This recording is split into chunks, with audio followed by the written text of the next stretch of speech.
So Brian Dunleavy asked, is the initial viral dose related to the severity of COVID cases? And is there a known cumulative impact of repeated Yeah. exposures to COVID?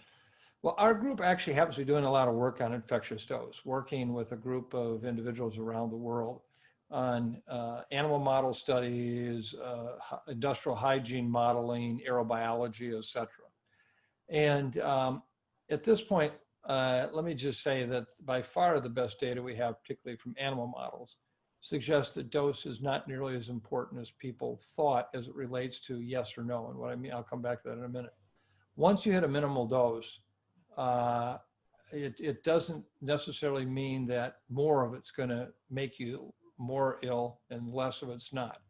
It's all about the host and the virus. Let me just give you kind of a rough, detailed idea.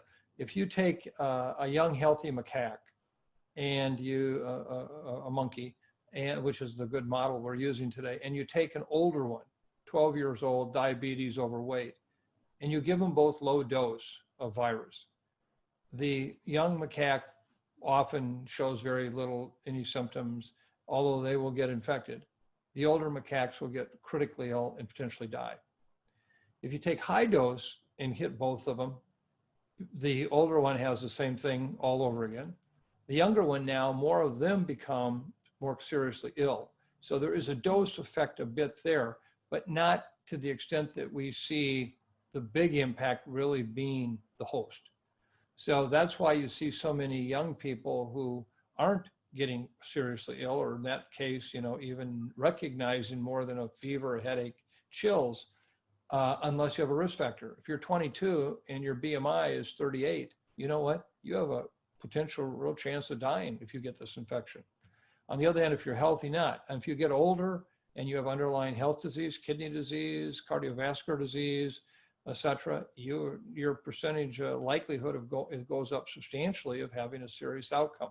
So it is a combination in a sense of dose and underlying risk factors, but underlying risk factors are by far the really big factor. And that's why when we look at kids today, we have so many hundreds of thousands of kids that have been infected.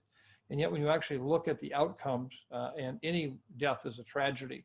But we're talking in the United States today, still fewer deaths from COVID-19 in young kids than we'd expect to see in an average flu season, deaths there.